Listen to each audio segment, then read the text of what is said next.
Hello, my dear students. Welcome to the channel Learn with Bharat Thoda. Students, ये जो video है आपकी RBSC class 8 की book Honey due, इस हनी ड्यू बुक का इंग्लिश का 7 चैप्टर है ए विजिट टू कैम्ब्रिज, जो कि लिखा है फिरदौस कांगा ने। और इस चैप्टर के क्वेश्चन आंसर पर मैं ये वीडियो लेकर आया हूँ। इसमें सबसे पहला क्वेश्चन है आपका पेज नंबर 104 पर, Cambridge was my metaphor for England to the writer. तो यानी कि पहला क्वेश्चन हमारा है कि कैम्ब्रिज मेरे लिए इंग्लैंड का एक मेटाफर। तो इसका आपको तीन आंसर ऑप्शन दिए गए हैं। पहला आपका है Cambridge was a reputed university in England. Cambridge England की एक रेपुटेटेड यूनिवर्सिटी थी। England was famous for Cambridge. England Cambridge के लिए बहुत फेमस था। और तीसरा है Cambridge was the real England. इसका आंसर है कि कैम्ब्रिज जो था वो एक रियल इंग्लैंड था, एक वास्तविक इंग्लैंड ऑथर कैम्ब्रिज को ही मानता है। क्वेश्चन सेकंड है, the writer phone Stephen Hawkins house. Writer ने स्टीफन हॉकिंस के घर में फोन कहां से किया? Number 1, from the nearest phone booth, सबसे नजदीकी फोन बूथ से किया। From outside a phone booth, एक फोन बूथ के बाहर से किया। From inside a phone booth, एक फोन बूथ के अंदर से किया। तो आपको जब आपने इस चैप्टर को रीड किया होगा तब मैंने आपको ये बताया था कि अच्छा, इसने from outside A phone booth इसका आंसर है। इसने ऐसा क्यों किया? क्योंकि मैंने आपको बताया कि फिरदौस कांगा जो है वो खुद एक व्हील चेयर बाउंड पर्सन है, वो खुद एक दिव्यांग हैं। तो वो फोन बूथ के अंदर नहीं जा सकते थे, इसीलिए उन्होंने फोन बूथ के अंदर से फोन की वायर को खींच कर किया। तो ये क्वेश्चन थोड़ा सा इंपॉर्टेंट हो जाता है कि उन्होंने फोन कहां से किया। Every time he spoke to the scientist the writer felt guilty because, हर एक बार जब भी Firdaus Kanga writer Stephen Hawkins से बात करते थे तो उन्हें बड़ा गिल्टी फील होता था, उन्हें बड़ी शर्म आती थी। क्यों आती थी? पहला ऑप्शन दिया गया है, he wasn't sure what he wanted to ask, उसे कंफर्म नहीं था कि क्या पूछना है। He forced the scientist to use his voice synthesiser, क्योंकि जब वो स्टीफन हॉकिंस से बात करता था तो स्टीफन हॉकिंस को जवाब देने के लिए वॉइस सिंथेसाइजर का यूज करना पड़ता था। अब इसका कारण भी आपको पता है कि स्टीफन हॉकिंस जो है वो बोल नहीं सकते थे, और वो जो भी कुछ बोलते थे कंप्यूटर के उनके वॉइस सिंथेसाइजर के थ्रू रिप्लाई आता था। He was face to face with a legend, और तीसरा रीजन उसने ये बताया है कि वो एक महान व्यक्ति के सामने खड़ा था। तो इन तीनों में से हमारा आंसर है, he force the scientist to use his voice synthesiser. उसके कारण मशहूर वैज्ञानिक स्टीफन हॉकिंस को वॉइस सिंथेसाइजर यूज करना पड़ता था। I felt a huge relief in the possibilities of my body. In the given context, the highlighted words refer to. आपको ये बताना है कि इन तीनों में कौन सा इसका आंसर है। तो इसका आंसर है बच्चों आई है, shifting in the wheel chair, turning the wrist. Wheel chair में इधर उधर शिफ्ट करना और रिस्ट से टर्न करना या रिस्ट को टर्न करना। स्टैंडिंग अप, वॉकिंग, उठकर चलना। स्पीकिंग, राइटिंग, बोलना और लिखना। इन तीनों में से इसका आंसर है shifting in the wheel chair, turning the wrist. अब इसके बाद में नेक्स्ट है हमारा है text books question, working with the text, answer the following question. मैं आपको सारे क्वेश्चन करवाऊंगा। क्वेश्चन फर्स्ट है, did the prospect of meeting Stephen Hawkins make the writer nervous, if so why. तो इसमें आपको ये बताना है कि जब फिरदौस कांगा स्टीफन हॉकिंस से मिलने गए, जब उनको उससे मिलने का मौका मिला तो क्या फिरदौस कांगा नर्वस फील कर रहे थे? इफ सो व्हाई, अगर ऐसा था तो ऐसा क्यों था? तो इसका आंसर है yes, the writer felt nervous because he was fed up with people asking him to be brave. तो इस टाइम जब वो मिलने गए थे तो वो बड़ा नर्वस फील कर रहे थे, क्योंकि लोग जो थे वो उन्हें हमेशा यही कहा करते थे कि बी ब्रेव, बहादुर बनो, बहादुर बनो, और इस बात को सुन सुनकर वो फेड अप हो चुके। एंड सेकंड क्वेश्चन है, did he at the same time feel very excited, if so why? और क्या उसी टाइम वो बहुत ज्यादा एक्साइटेड फील कर रहे थे? एक तरफ तो पहले क्वेश्चन में पूछता है कि क्या वो बड़े नर्वस फील कर रहे थे, और दूसरे में है कि जब वो फिरदौस कांगा स्टीफन हॉकिंग से मिलने गए तो उस समय क्या वो बड़े एक्साइटेड थे, उनमें थोड़ा बहुत ज्यादा जोश आ गया था?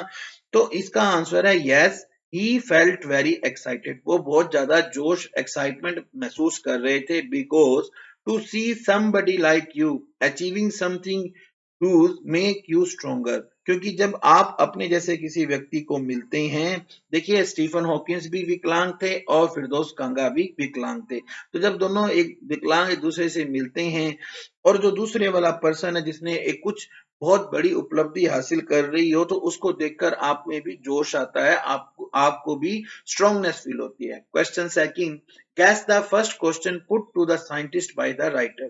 आप ये बताओ कि राइटर ने यानी फिरदौस कांगा ने स्टीफन हॉकिंग से पहला क्वेश्चन क्या पूछा होगा?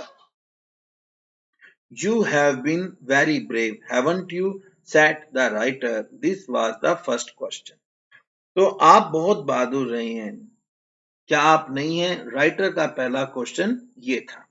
थर्ड क्वेश्चन है, Stephen Hawking said I have had no choice। Does the writer think there was a choice? What was it? Stephen Hawkins ने कहा कि मेरे पास कोई चॉइस नहीं था, मैं कुछ और कर ही नहीं सकता था, भाई मेरे को तो बहादुर ही बनना था और मैं कुछ कर ही नहीं सकता था। तो क्या राइटर ये सोचता है कि उनके पास एक चॉइस थी? क्या चॉइस थी वो?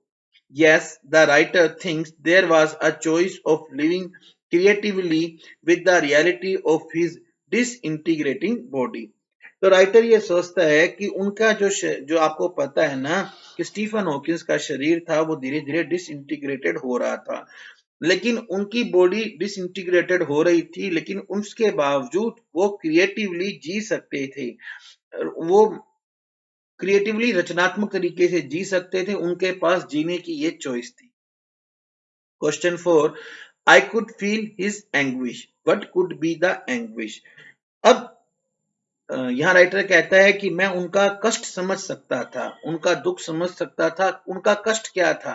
The anguish could be for the difficulty in finding the right words on the finger computer with pale fingers. अब कष्ट उस टाइम जो बात हो रही थी, उस टाइम क्या था कि उनकी जो उंगलियां थी पेल फिंगर, उनकी उंगलियां कमजोर थी और उन कमजोर उंगलियों से उनको कंप्यूटर पर सही शब्द ढूंढने में बड़ी दिक्कत हो रही थी। What endeared the scientist to the writer so that he said he was looking at the one of the most beautiful men in the world।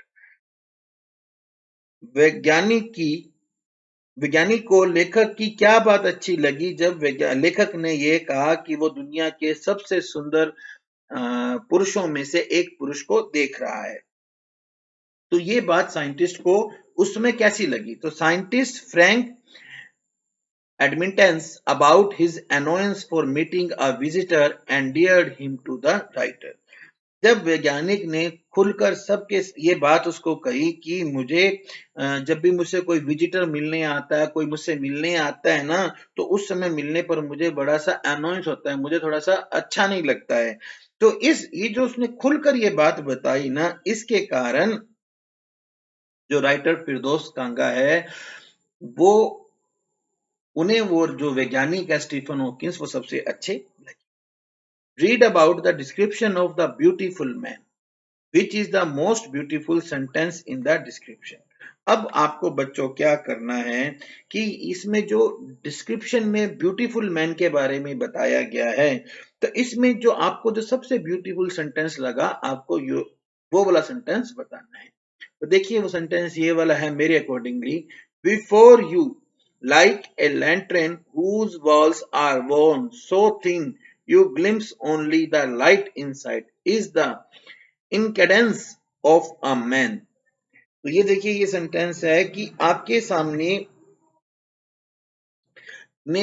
सामने एक लालटेन है, एक लालटेन जिसकी दीवारें जो हैं वो इतनी ज्यादा घिसकर पतली हो गई हैं कि हमें सिर्फ जो अंदर लाइट है ना वो ही दिखाई देती है।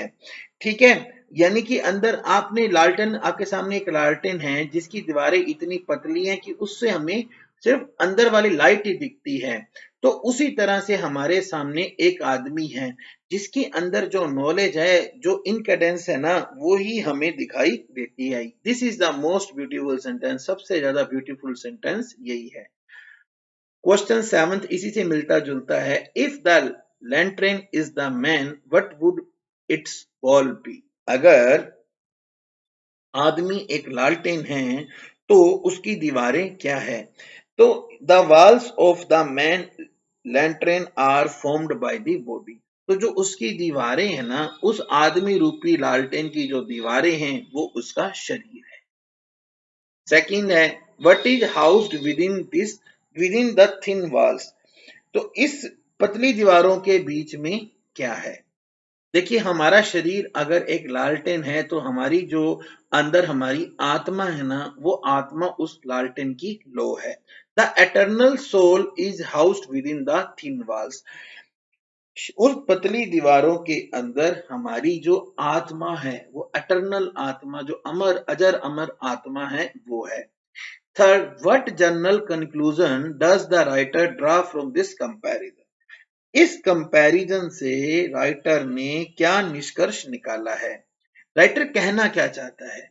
तो इससे राइटर कहना चाहता है, the writer draws the general conclusion that the body perishes and the soul remains.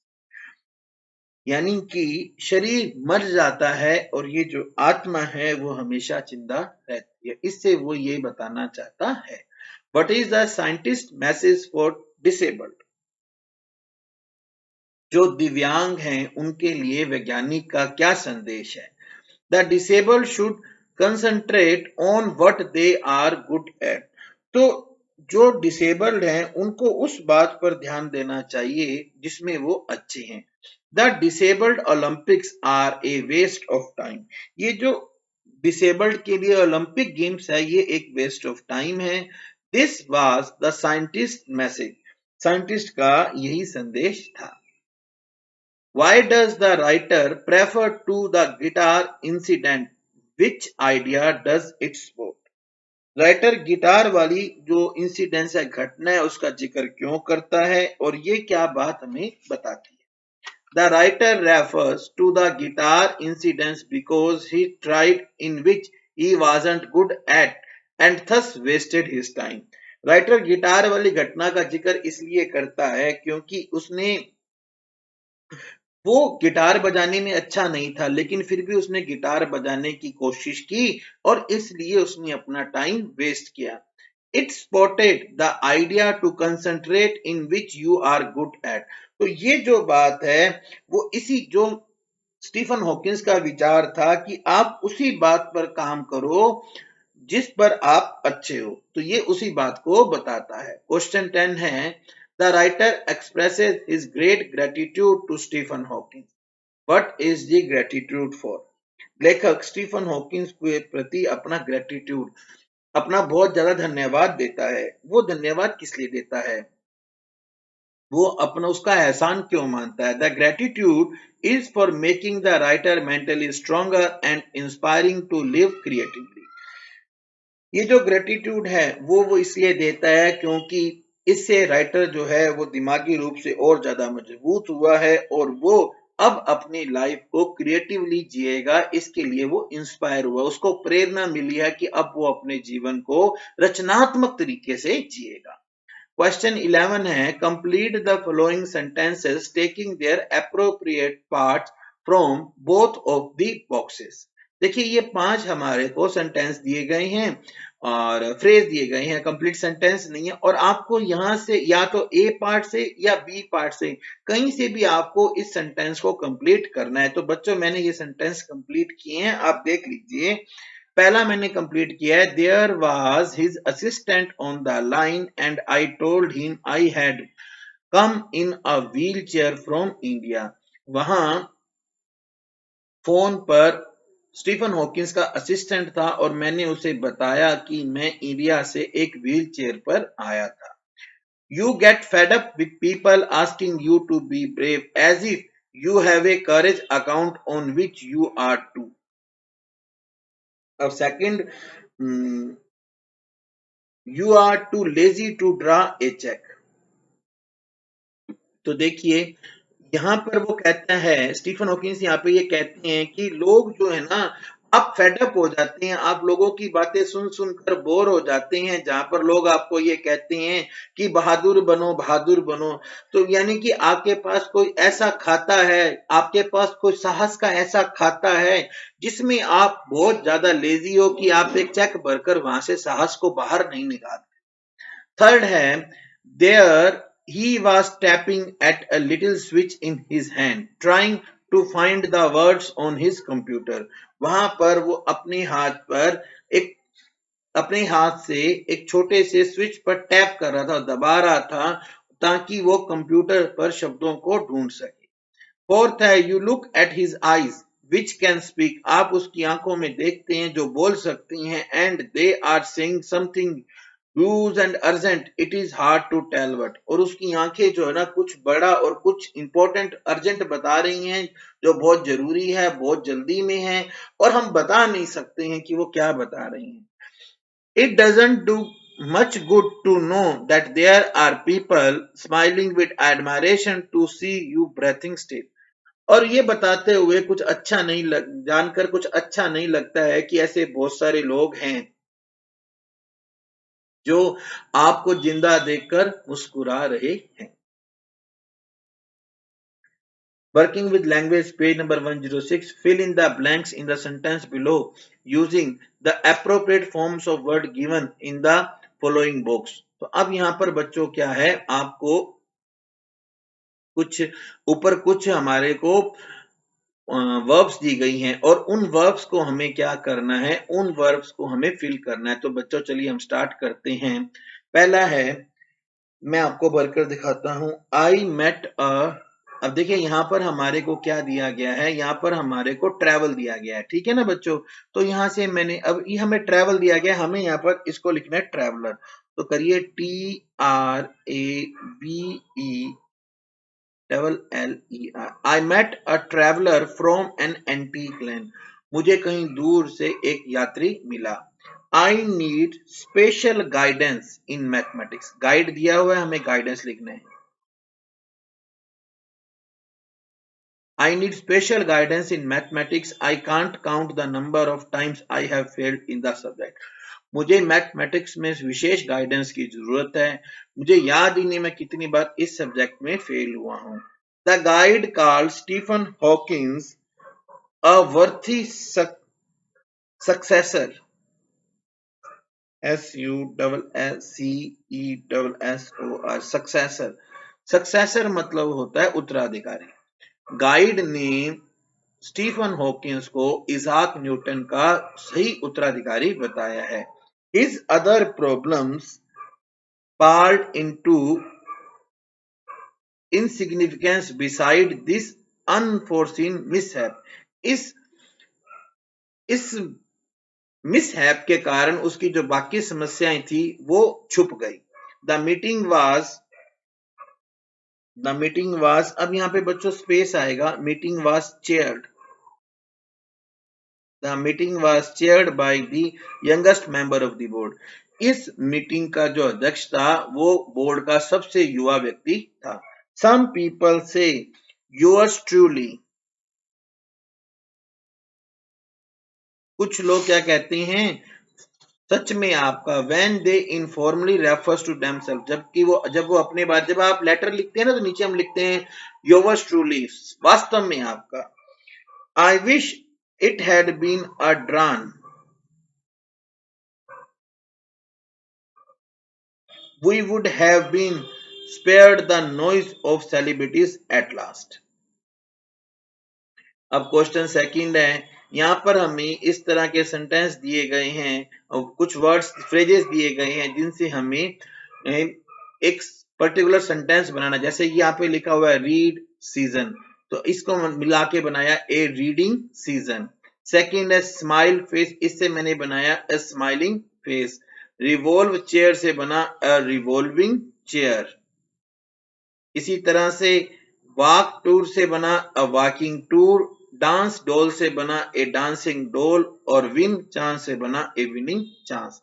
अब इसी तरह से बच्चों आपको क्या करना है, आपको यहाँ पर ऑल या बोथ में से किसी को ब्लैंक में भरना है और पार्टनर को बताना है कि आपने क्यों चुना। तो आपका पार्टनर बच्चों मैं हूं, मैं ये भरता हूं, मैं साथ ही साथ आपको बताता हूं। ही हैज टू ब्रदर्स, उसके दो भाई हैं। बोथ आर लायर्स, दोनों के दोनों वकील हैं। यहाँ पे मैंने बोथ इसलिए भरा है क्योंकि यहाँ पे दो भाई हैं। मोर देन 10 पर्सन कॉल्ड, 10 से ज्यादा व्यक्ति बुलाए गए। All of them wanted to see you, सब के सब तुम्हें देखना चाहते हैं।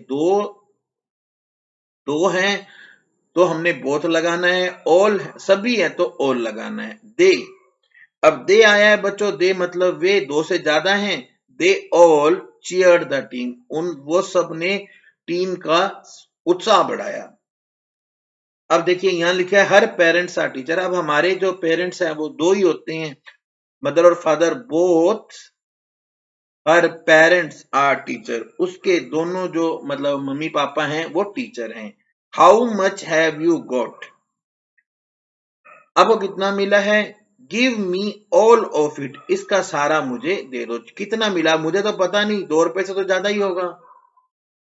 जितना कुछ भी आपको मिला वो सारा सारा मुझे दे दो। यहाँ नीचे भी बच्चों मैंने आंसर लिख लिए हैं, आप यहाँ से भी देखकर लिख सकते हैं। देखिए बच्चों मैंने आपको जितना भी इसके अंदर चाहे कॉम्प्रीहेंशन पार्ट है, जो भी पार्ट है, मैंने वो आपको सारा कराया है। तो बच्चों बस एक ही है, अपने फ्रेंड्स को शेयर कीजिए और अगर आपने अभी तक वीडियो को लाइक नहीं किया है तो फटाफट से लाइक कर दो, नहीं तो सर नाराज हो जाए। नेक्स्ट है my friend has one of the, अब देखिए यहां पर क्या है, फास्ट है, वन ऑफ दी, यहां आएगा फास्टेस्ट। यहां पर हमें क्या है, सही एडजेक्टिव भरना है। One of the fastest car on the road, this is the most interesting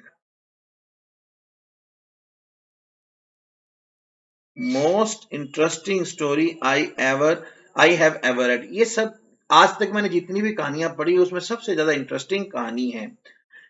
why you are what you are doing now is easier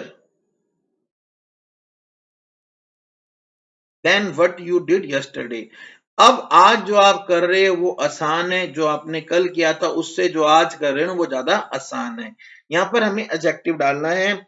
Ramesh and his wife both are both short, Ramesh और उसकी पत्नी दोनों वक्त छोटा है।